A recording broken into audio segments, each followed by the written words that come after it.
हमें अब कुछ ऐसा करना होगा जो अब तक किसी अखबार ने नहीं किया।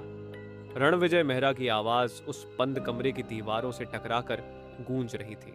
कभी सबसे पढ़े जाने वाले अखबार द इंडियन मिरर की हालत अब खस्ता हो चुकी थी। पाठकों की दिलचस्पी डिजिटल मीडिया में सिमट गई थी। रणविजय जानते थे, या तो अब कोई सनसनीखेज स्टोरी मिलेगी या अखबार का अंत। रणविजय ने 5 युवा पत्रकारों की टीम बनाई।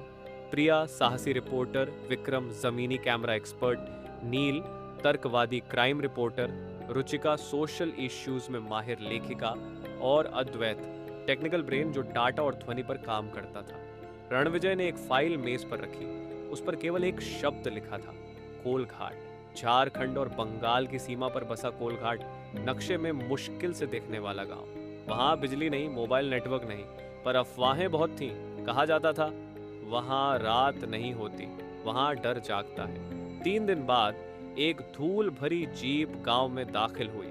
टूटा हुआ बोर्ड लटक रहा था, यहां समय नहीं चलता, यहां आत्माएं बोलती हैं।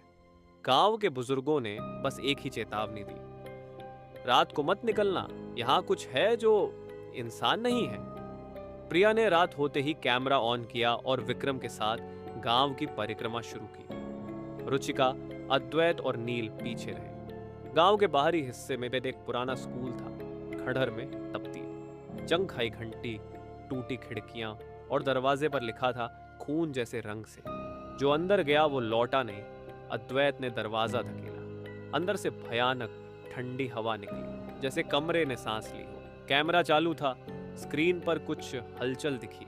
एक लड़की की परछाई, लहराते बाल, सफेद आंखें। लेकिन असली डर तब पैदा हुआ जब उन्होंने वीडियो देखा। प्रिया उसमें दिख ही नहीं रही थी, जबकि वह कैमरे के ठीक सामने खड़ी थी। अगली रात गांव का सरपंच महेश मिलने आया। उसकी आंखें लाल थीं और हाथ कांप रहे थे। उसने कहा, यह जगह श्रापित है। 100 साल पहले अंग्रेजों ने आदिवासियों को जिंदा जला दिया था। अब वो आत्माएं वापस आकर लोगों के शरीर में समा जाती हैं। नील ने इस पर हंसते हुए कहा, हम वैज्ञानिक युग में हैं सरपंच जी। लेकिन उसी रात नील लापता हो गया। सुबह वह गांव के कुएं के पास मिला, पैरों में मिट्टी और नाखून खून से सने। वह जो बोल रहा था वो भाषा किसी ने कभी नहीं सुनी थी। गांव की एक बूढ़ी औरत बसंती टीम से मिली। उसने कहा, गांव के बीचों बीच एक कुआं है, पिशाच कुआं, आत्माओं का घर। जिसने भी उसमें झांका उसका मन अब उसका नहीं रहा। टीम वहां पहुंची। कैमरे को कुएं की ओर किया गया। अचानक स्क्रीन काली हो गई। फिर एक चीख, मानव नहीं मगर भीतर तक कांप आने वाली। प्रिया ने झांक कर देखा, कुएं में उसे अपने मरे पिता का चेहरा दिखा। वह जोर से चीखी और वहीं गिर पड़ी। विक्रम ने ठान लिया वह कुएं में उतरेगा। रस्सी से बंधकर वह नीचे गया। कुछ मिनट तक सब सामान्य रहा। फिर अचानक उसका माइक चिल्लाया, कोई मुझे खींच रहा है, ये इंसान नहीं है। फिर सन्नाटा।